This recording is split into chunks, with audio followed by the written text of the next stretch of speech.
Hello guys, सो इस episode की start होती है एंड हम देखते हैं कि वू शेंग एंड डोंग फेंग हाउ के साथ बाकी सारे लोग भी खड़े हुए थे। तभी वहाँ पे वू शेंग कहता है कि मैं तो बहुत ही ज़्यादा खुश हूँ, क्योंकि अगर एक बार मैंने फादर को फ्रूट ऑफ इनलाइटमेंट ला के दे दिया तो फिर मैं तो उनका वापस से फेवरेट सन बन जाऊँगा। ये सुनते ही वहाँ पे प्रिंसेस कहती है कि हाँ, तुम बिल्कुल सही कह रहे हो। तभी वहाँ पे डोंग फेंग हाउ कहता है कि हाँ, वो उस सब के लिए पहले तुम्हें मेरे साथ में चलना होगा एंड चलो हम लोग चलते हैं जल्द से जल्द फ्रूट ऑफ इनलाइटमेंट को ढूंढने के लिए। जिसके बाद हम देखते हैं कि सारे ही लोग तुरंत उस जगह से निकल जाते हैं। सीन कट होता एंड हम देखते हैं वापस से उसी सीनियर एंड वहाँ पे मौजूद उसकी डिसाइबल को। तभी वो कह रही होती है कि सीनियर, मुझे तो लग रहा है कि उस जगह पे हमें फ्रूट ऑफ इनलाइटमेंट मिल जाएगा, चलिए वहाँ पे चलते हैं। एंड हम देखते हैं कि वो दोनों ही वहाँ पे तुरंत ही निकल जाते हैं। जिसके बाद हम देखते हैं कि यहाँ पे डोंग फेंग हाओ एंड टीम आ चुके थे।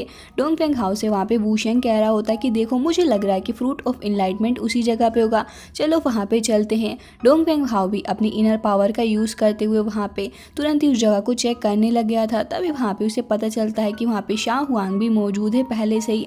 जिसके बाद वो अपनी डिवाइन आई का यूज़ करते हुए उसी लड़की से पूछने लग गया था कि क्या तुम मुझे बता सकती हो कि उस जगह पे क्या होने वाला है। तभी वो कहती है कि तुम बस इल्यूजन के चक्कर में मत फंसना एंड मुझे पूरा भरोसा है कि उसके बाद तुम फ्रूट हासिल कर लोगे। तभी वहाँ पे डोंग फेंग हाओ कहता है कि इल्यूजन, इसका मतलब वहाँ पे इल्यूजन हो सकते हैं। जिसके बाद हम देखते हैं कि टीम वहाँ पे खड़ी हुई इंतज़ार कर रही थी उसका। तभी वहाँ पे डोंग फेंग हाओ भी तुरंत ही उनके साथ में उस जगह से निकल जाता है। अब कुछ ही देर के सफ़र के बाद हम देखते हैं कि ये लोग उसी एंट्रेंस एरिया के ऊपर पहुंच चुके थे, जहां पे वो सीनियर एंड वो लड़की दोनों ही कैसे तो करके अंदर जाने की कोशिश कर रहे होते हैं, लेकिन वो एंट्रेंस वहां पे ओपन ही नहीं हो रहा था। जिसके बाद डोंग फेंग हाओ एंड बाकी सारे लोग भी वहां पे पहुंच जाते हैं। वेल, हम देखते हैं कि यहाँ पे उसको देखते ही वो सीनियर उसको ग्रीट करने लग जाता है। डोंग फेंग हाओ भी उसको ग्रीट करता है। तभी वहाँ पे वू शेंग कहता है कि ब्रदर, मुझे लगता है कि हमें बहुत ही जल्दी अंदर जाना होगा एंड सबसे पहले हमें इस फॉर्मेशन को तोड़ना होगा। तभी वहाँ पे डोंग फेंग हाओ एक बार फिर से अपनी डिवाइन आई का यूज़ करता है और वो देखने लग गया था कि आखिर इस फॉर्मेशन को तोड़ा कैसे जाए। जिसके बाद हम देखते हैं कि यहाँ पे डोंग फेंग हाओ जैसे ही अपनी डिवाइन आई से उस जगह को देखने लग गया था। तभी वहाँ पे जाओ कहती है कि ब्रदर, क्या आपको कुछ दिखाए वहाँ पे। तभी डोंग फेंग हाओ कहता है कि मुझे लग रहा है कि इस जगह की जो फॉर्मेशन थी उसके ऊपर किसी और ने अपनी खुद की भी एक फॉर्मेशन और लगा दी है, ताकि अगर इस जगह पे कोई भी जाए तो फिर उसको और भी ज़्यादा ट्रबल का सामना करना पड़े। तभी वहाँ पे वो सभी लोग पूछने लगते हैं कि ऐसा कैसे हो सकता है। तभी डोंग फेंग हाओ उन्हें बताने लग जाता है कि ऐसा तो बस तभी हो सकता है जब कोई इसके अंदर पहले से ही जा चुका हो और उसने ये सब कुछ खेल रचा हो। तभी वहाँ पे डोंग फेंग हाओ कहता है कि सब कुछ इतना सिंपल है नहीं वैसे। अभी हम देखते हैं कि वहाँ पे शाह हुआंग आ जाता है और कहता है कि वाह, मानना पड़ेगा तुम्हारी नॉलेज को, तुम सही कह रहे हो कि तुमने यहाँ पे एक फॉर्मेशन देखी है, और अगर मैं तुम्हारी जानकारी के लिए तुम्हें ये बता दूँ कि ये फॉर्मेशन मैंने ही लगाई है तो फिर तुम्हें कैसा लगेगा। ये सुनने के बाद डोंग फेंग हाउस को गुस्से से देख रहा था, लेकिन शाह हुआंग को इस बात से कोई भी फर्क नहीं पड़ता है। एंड हम देखते हैं कि वो वहाँ पे खड़ा हुआ डोंग फेंग हाउ को ही घूरे जा रहा था और कहता है कि वैसे तो इस जगह पे काफ़ी सारे टैलेंटेड लोग मौजूद हैं, लेकिन मुझे नहीं लगता कि इस रियल्म की स्टार्टिंग से मुझ जैसा पावरफुल कोई और होगा। जिसके बाद हम देखते हैं कि वो खुले आम डोंग फेंग हाओ को चैलेंज कर रहा था और कहता है कि अगर तुमने मेरी इस फॉर्मेशन को तोड़ दिया तो फिर मैं तुम्हें यहाँ से जाने दूंगा अंदर को। तभी वहाँ पे सभी लोग आगे बढ़ते हैं एंड वहाँ पे हम देखते हैं कि वही लड़का एक बार फिर से आ जाता है डोंग फेंग हाओ के पास और उससे कहता है कि ब्रदर, क्यों ना हम एक बार चल के इसे देखें, अगर आप मेरे साथ मिलके इस फॉर्मेशन को तोड़ने में हेल्प करेंगे तो हम सभी लोग अंदर जा सकते हैं। डोंग फेंग हाओ को उसकी बात काफ़ी ज़्यादा पसंद आती है और वो कहता है कि हाँ, तुम सही कह रहे हो, चलो इसको मिलके तोड़ते हैं। जिसके बाद वू शेंग भी कहने लग गया था कि चाहे जो हो जाए हमें इस फॉर्मेशन को तोड़ना ही होगा और फिर उसके बाद हम एंट्रेंस एरिया के अंदर चले जाएंगे। फिर हम देखते हैं कि वो सीनियर आगे बढ़ जाता है एंड वो अपनी पावर का यूज़ करने लग गया था एक स्पेल बनाने के लिए। साथ साथ हम देखते हैं कि डोंग फेंग हाओ भी वहाँ पर मौजूद था और देख रहा था। फिर उसके बाद हम देखते हैं कि तुरंत वो भी अपनी सोर्ड को समन कर लेता है एंड हम देखते हैं कि दोनों ही मिलकर वहाँ पर अपनी पूरी पावर लगा देते हैं। अब इन लोगों की पावर, इनका ऑरा इतना ज़्यादा था कि वहाँ पे सभी लोगों को काफ़ी ज़्यादा मुश्किल से खड़ा होना पड़ रहा था। जिसके बाद हम देखते हैं कि जैसे ये लोग उस फॉर्मेशन को तोड़ते हैं, वहाँ पे शाह हुआंग तुरंत ही भाग जाता है। उसके ऊपर बहुत ही ज़्यादा गुस्सा आ रहा था और कह रही थी कि उसने हमारे साथ चीटिंग की है एंड इस फॉर्मेशन के टूटने पर ही वो तुरंत ही अंदर चला गया। जिसके बाद वू शेंग भी अंदर चला जाता है। प्रिंसेस एंड जाओ दोनों को ही उसकी काफ़ी ज़्यादा फिक्र हो रही थी। तभी वहाँ पे हम देखते हैं कि डोंग फेंग कहने लग गया था कि तुम रहने दो, परेशान नुकसान ना हो, एंड जहाँ तक मुझे लगता है कि वू शेंग उसे हैंडल कर लेगा। तभी वहाँ पे प्रिंसेस कहने लग गई थी कि तुम इस बात को कह रहे हो, लेकिन तुम्हें पता ही कि मेरा भाई उससे कितना ज़्यादा छोटा है, उसके साथ प्रॉब्लम में फंस सकता है। डोंगफेंग हाउ से फिक्र ना करने के लिए कहता है, जिसके बाद हम देखते हैं कि सीनियर भी आगे बढ़ता है और एक बार फिर से डोंगफेंग हाउ को थैंक्स करता है उसकी मदद के लिए। जिसके बाद हम देखते हैं कि वो दोनों ही तुरंत ही उस फॉर्मेशन के अंदर चले जाते हैं एंड एक एक करके डोंगफेंग हाउ एंड बाकी सभी उस फॉर्मेशन के अंदर से होते हुए उसी एंट्रेंस एरिया के अंदर एंटर कर जाते हैं। जिसके बाद हम देखते हैं कि वहाँ पे वैली ऑफ एनलाइटमेंट होता है, जो कि इस रियल्म की स्टार्टिंग से यहाँ पे मौजूद है एंड यहाँ पे एक ट्री भी मौजूद था जो कि बहुत ही ज़्यादा प्रीटी लग रहा था देखने में। इसी जगह पे फ्रूट ऑफ एनलाइटमेंट भी मौजूद होता है इस ट्री के अंदर पे।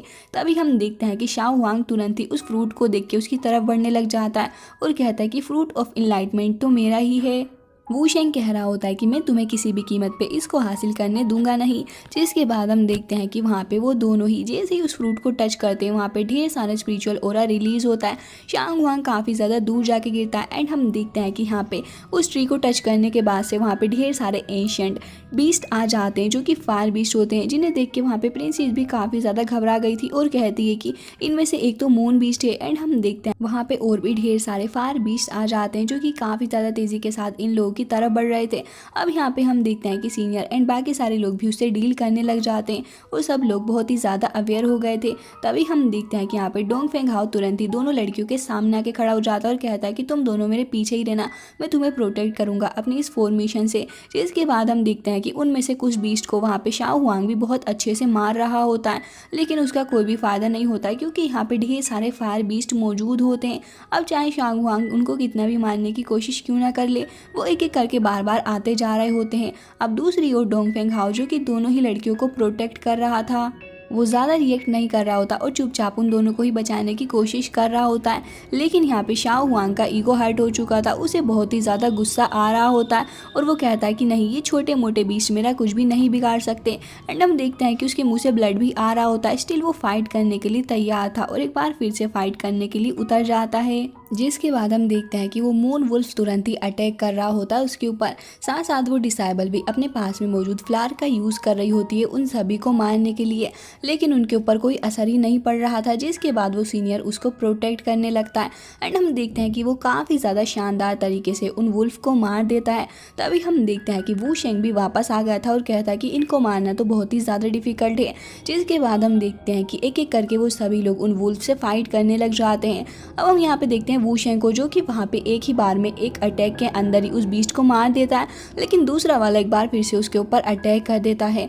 जिसके बाद हम देखते हैं कि चारों ही तरफ से अपनी टीम को इस तरीके से गिरता हुआ देख के डोंगफेंग हाउ कहता है कि बस अब रुक जाओ, अब मैं तुम्हारी मदद करूंगा। एंड हम देखते हैं कि यहाँ पे वो तुरंत ही अपनी पावर का यूज़ करते हुए अपने वुल्फ ड्रैगन को समन कर लेता है, जो कि काफ़ी ज़्यादा गुस्से में था और चिल्लाते हुए उस मून वुल्फ की तरफ बढ़ रहा होता है। जिसके बाद हम देखते हैं कि वो वुल्फ थोड़ा बहुत इंजर्ड हो चुका था। डोंगफेंग हाउ ने अपनी पावर का यूज़ करते हुए वहाँ पे एक फॉर्मेशन को समन कर लिया था, जो कि काफ़ी ज़्यादा पावरफुल फॉर्मेशन लग रही थी। एंड हम देखते हैं कि यहाँ पे डोंगफेंग हाउ अपनी डिवाइन आई को यूज़ करते हुए कह रहा होता है कि ऐसा लग रहा है कि यहाँ पे मेरी फॉर्मेशन से भी ज़्यादा पावरफुल फॉर्मेशन मौजूद है।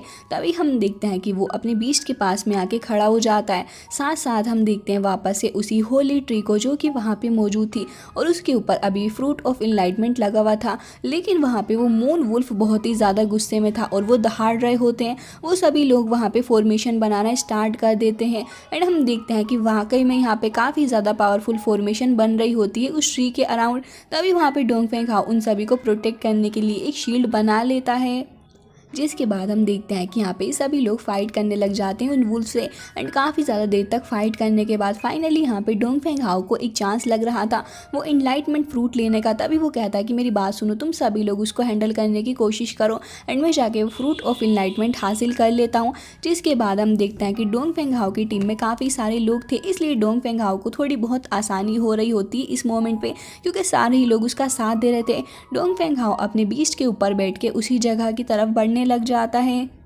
जिसके बाद काफ़ी ज़्यादा चक्कर लगाने के बाद डोंगफेंग हाओ को एक इनविजिबल जगह दिखती है, जहाँ पे उसने अपनी डिवाइन आई की हेल्प से देख लिया था कि यहाँ पे कुछ क्रिस्टल्स मौजूद हैं। तभी डोंगफेंग हाओ कह रहा होता है कि मुझे बस इस जगह की की मिल चुकी है। जिसके बाद हम देखते हैं कि वो तुरंत ही उस जगह पे पंच से हिट कर देता है एंड हम देखते हैं कि वहाँ पे उसका ड्रैगन वापस से आ जाता है। एंड इस बार डोंगफेंग हाओ पहले से भी ज़्यादा पावरफुल लग रहा था। एंड हम देखते हैं कि यहाँ पे दूसरी ओर वो वुल्फ भी दहाड़ रहा होता है। वू शेंग यहाँ पे उनको मारने की कोशिश कर रहा था एंड साथ साथ सारे ही लोग। लेकिन हम देखते हैं कि जैसे ही डोंगफेंग हाओ ने वहाँ पे पंच से हिट किया, वहाँ पे सारे वुल्फ उस जगह को छोड़ के भागने लगे एंड ऐसा समझ नहीं आ रहा होता कि आखिर हो क्यों रहा है। जिसके बाद हम देखते हैं कि वहाँ पे सिर्फ उनका लीडर वुल्फ ही बचता है। लेकिन डोंगफेंग हाओ वहाँ पे अपनी पावर का यूज़ करता है, साथ साथ उसका ड्रैगन भी, जिस वजह से हम कि उस वुल्फ को पेन होने लग गया था और वो तुरंत ही वहाँ से भागने लग जाता है। जिसके बाद हम देखते हैं कि वो फाइनली अपनी पावर का यूज़ करते हुए अपने माउथ के अंदर से कुछ पावर टाइप निकाल रहा होता है। लेकिन यहाँ पे डोंगफेंग हाओ का बीस्ट सामने आ जाता है उसका मुकाबला करने के लिए और वो उसको रोकने लगता है। मौके का फ़ायदा डोंगफेंग हाओ उठा लेता है, तुरंत ही उस क्रिस्टल के पास में जाता है एंड हम देखते हैं कि वो उसको पंच से हिट करता है। जिसके बाद वहाँ पर वो क्रिस्टल टूट गया था एंड साथ साथ वहाँ पर थोड़े टाइम बाद ही वहाँ पर सारे ही बीस्ट गायब हो जाते हैं। जाओ तो उसे देख के बहुत ही ज़्यादा इंप्रेस होती है और कहती है कि वाओ ये कितना ज़्यादा समझदार है। एंड हम देखते हैं कि डोंगफेंग हाओ भी वापस से वहाँ पे आ जाता है। प्रिंसेस भी उसको थैंक्स करने लग गई थी। तभी जाओ कहती है कि मुझे तो ऐसा लग रहा था कि अब तो शायद मैं मरने ही वाली हूँ। वू शेंग उसके पीछे में खड़ा हुआ था और कहता है कि अच्छा मेरे होते हुए तुम बिल्कुल भी नहीं मर सकती। लेकिन हम देखते हैं कि सडनली वहाँ पे ज़मीन हिलने लग जाती है, जिसकी वजह से सभी का बैलेंस बिगड़ने लग गया था। डोंगफेंग हाओ एक बार फिर से अपनी पावर का यूज़ करता है उस ट्री के ऊपर एंड हम देखते हैं कि वहाँ पर काफ़ी सारे फ्लावर्स आने लग गए थे। एंड इसी मौके का फ़ायदा उठाते हुए डोंगफेंग हाओ देखता है कि यहाँ पर एक लोटस ओपन होने लग गया है एंड उस लोटस के अंदर वो फ्रूट ऑफ इनलाइटमेंट मौजूद होता है।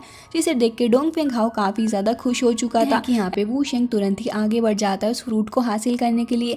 बट अनफॉर्चुनेटली हम देखते हैं कि यहाँ पे एक पहाड़ टूट जाता है जिसके अंदर से डिमोनिक ओरा रिलीज हो रहा था और वो तुरंत ही वहाँ पे शाओ हुआंग को अपने कब्जे में ले लेता है। जिसके बाद वहाँ पे वो स्मोक आगे बढ़ रहा होता है इन सभी की तरफ, लेकिन ये सारे ही लोग मौके का फ़ायदा उठाते हुए वहाँ से हट जाते हैं। जिसके बाद हम देखते हैं कि यहाँ पे वो सीनियर और वो लड़की भी वहाँ से हट गए थे। तभी डोंगफेंग हाओ कहता है कि बस अब बहुत हुआ, अब तो मैं इसको हासिल करके ही रहूँगा एंड पहले मुझे इस बीस्ट को मारना होगा। जिसके बाद हम देखते हैं कि वो अपना केओस ब्लू लोटस बाहर निकाल लेता है और उसकी पावर को यूज़ करने लग गया था। एंड वाकई में इस लोटस की पावर इतनी ज़्यादा थी कि बीस्ट के साथ साथ वहाँ पे सारे ही डिमोनिक ओरा भी कुछ ही सेकंड्स के अंदर उसके अंदर कवर हो जाता है। डोंगफेंग हाओ आगे बढ़ता है और उस फ्रूट को हासिल कर लेता है। जिसके बाद हम देखते हैं कि यहाँ पे ये सब कुछ देख के शाओ हुआंग को तो बहुत ही ज़्यादा गुस्सा आ रहा था और वो कहता है कि नहीं ये नहीं हो सकता, कल का आया हुआ लड़का आखिर कैसे मुझसे मेरा फ्रूट ऑफ इनलाइटमेंट हासिल कर सकता है, मैं इसे छोड़ूंगा नहीं। दूसरी ओर वो लड़की एंड सीनियर भी खड़े हुए थे, जहाँ पे वो लड़की कह रही होती है कि सीनियर आपको क्या लगता है कि हमें इस लड़के के साथ में फाइट करके उस फ्रूट को हासिल करना चाहिए। तभी वहाँ पे वो सीनियर कहने लग जाते हैं कि अच्छा तो तुम्हें सच में लगता है कि मैं उसका मैच हूँ? बिल्कुल भी नहीं, वो लड़का बहुत ही ज़्यादा पावरफुल है। वेल हम देखते हैं कि यहाँ पे ये लोग बातें ही कर रहे थे, लेकिन वहाँ पे ट्री के पास में से कुछ अजीब सा ही ओरा रिलीज होने वाला था और वो ट्री शायद से ब्लास्ट होने ही वाली थी। वो सीनियर घबरा जाता है और कहता है कि ऐसा लग रहा है कि फ्रूट तोड़ने की वजह से शायद अभी ट्री ब्लास्ट होगी। एंड हम देखते हैं कि ऐसा होता भी है, लेकिन वो सब लोग तुरंत ही वहाँ से निकल जाते हैं। प्रिंसेस भी वहाँ पे आती है और मिस्टर फैंग उम्मीद है कि आप ठीक होंगे। एंड हम देखते हैं कि फैंग तुरंत ही उसका हाथ पकड़ लेता है और फाइनली ये लोग सीक्रेट रियल्म के बाहर आ जाते हैं। वेल यहाँ पे हम एक जगह को देखते हैं जहाँ पे काफ़ी सारे लोग मौजूद होते हैं एंड धीरे धीरे करके यहाँ पे और भी लोग अपीयर हो रहे थे। डोंगफेंग हाओ एंड टीम भी वहाँ पे अपीयर हो जाती है एंड हम देखते हैं कि प्रिंसेस यहाँ पे कह रही होती है कि सीक्रेट रियल्म का एंट्रेंस यही जगह है एंड उम्मीद है कि तुम्हें यहाँ पे पसंद आई होगी ये जगह। जिसके बाद हम देखते हैं कि यहाँ पे जाओ कहती है कि वो देखो आंट लैन भी यहाँ पे आ चुकी हैं एंड हम देखते हैं कि यहाँ पे जैसे ही वो आती हैं सब लोग काफ़ी ज़्यादा शौक होते हैं एंड वो भी वहाँ पे कह रही होती हैं कि बच्चों तुम लोग वापस आ ही चुके हो फाइनली। एंड हम देखते हैं कि यहाँ पे सभी लोग उसको ग्रीट करने लग गए थे। वो यहाँ पे डोंगफेंग हाओ को नोटिस करती है तो डोंगफेंग हाओ भी उसको ग्रीट करने लग गया था। तभी वो कहती है कि बस अब रहने दो, फिलहाल मुझे ये बताओ कि सेकंड प्रिंस कहाँ चले गए हैं, वो अभी तक वापस क्यों नहीं आए। ये सुनने के बाद जाओ वहाँ पे उसे बताने वाली थी कि वो तो हमारे साथ आ रहे थे, लेकिन तभी हम देखते हैं कि वूशेंग बात घुमाने लग जाता है और कहता है कि नहीं नहीं वो तो शायद हमसे पहले उस जगह से निकल गए थे, शायद वो रास्ते में ही होंगे और आते ही होंगे यहाँ पे। जिसके बाद प्रिंसेस फैंग की तरफ देखने लग गई थी और कहती है कि मिस्टर फैंग आप प्लीज़ ये बताइए कि अब आप कहाँ जाने वाले हैं। तभी वहाँ पे वो कहता है कि देखो मुझे यहाँ से ताई इमोर्टल सेक्ट की तरफ जाना है। तभी वहाँ पे प्रिंसेस उससे कहती है कि अच्छा तो तुम सच में हमें छोड़ के यहाँ से जाने वाले हो। एंड जाओ को ये बातें सुन के काफ़ी ज़्यादा बुरा भी लग रहा था क्योंकि वो डोंगफेंग हाउ की कंपनी को काफ़ी ज़्यादा इंजॉय कर रही थी। तभी वहाँ पे वो कहती है कि मिस्टर फैंग मैं आपसे कुछ कहना चाहती हूँ कि हमारी जाओ फूड डायनेस्टी कुछ ही दिनों बाद यहाँ पे एक ताई इमोर्टल सेक्ट से भी ढेर सारे लोग आने वाले हैं, तो तब तक आप यहाँ पे रुक सकते हैं। एंड जैसे ही आपके सेक्ट के लोग यहाँ पे आए आप उनके साथ वापस चले जाना, लेकिन प्लीज़ हमें भी मौका दीजिए आपके साथ अच्छे से बिहेव करने का क्योंकि आप लोगों ने हमारा बहुत ही ज़्यादा साथ दिया है। जिसके बाद हम देखते हैं कि डोंगफेंग भी उसको देखने लग गया था। तभी हम देखते हैं कि यहाँ पे कुछ और अजीब से दिखने वाले लोग आ चुके थे एंड यहाँ पे उन्हें देख के वो शेंग तो काफ़ी ज़्यादा भड़क चुका होता है। एंड हम देखते हैं कि यहाँ पे डोंगफेंग भी कहता है कि अच्छा तो तुम लोग यहाँ पे भी आगे खड़े हो चुके हो। तभी हम देखते हैं कि यहाँ पे वो कहता है कि हाँ हम लोग आगे खड़े हो चुके हैं, तो क्या तुम हमारा कुछ बिगाड़ लोगे, बड़े आए जाओ डायनेस्टी वाले लोग। ये सुनने के बाद वहाँ पे जाओ को बहुत ही ज़्यादा गुस्सा आ रहा था और वो कहती है कि तुम हमारी डायनेस्टी के बारे में ऐसे कुछ भी नहीं बोल सकते। तभी वहाँ पे आंट लैन कहती हैं कि हमारी डायनेस्टी के बारे में तुम्हें कुछ भी बोलने का कोई अधिकार नहीं है क्योंकि इसके लिए तुम्हें सज़ा भी मिल सकती है। तभी वहाँ पे वो कहता है कि तुम्हारी डायनेस्टी एकदम ही बेकार है एंड बहुत ही ज़्यादा वाहियात है, लेकिन फिर भी यहाँ पे कुछ कुछ लोग ऐसे हैं जो कि डायनेस्टी से भी बिलोंग नहीं करते लेकिन फिर भी काफ़ी ज़्यादा चोर में खड़े हुए हैं। ये इशारा वो कर रहा होता है डोंगफेंग हाउ की तरफ। एंड हम देखते हैं कि यहाँ पे डोंगफेंग हाउ गुस्से से उसको घूरने लग गया था। और इसी के साथ ये एपिसोड हो जाता है एंड आई होप आपको अच्छा लगा होगा। मिलता है नेक्स्ट वीडियो में, तब तक के लिए bye bye, take care of yourself.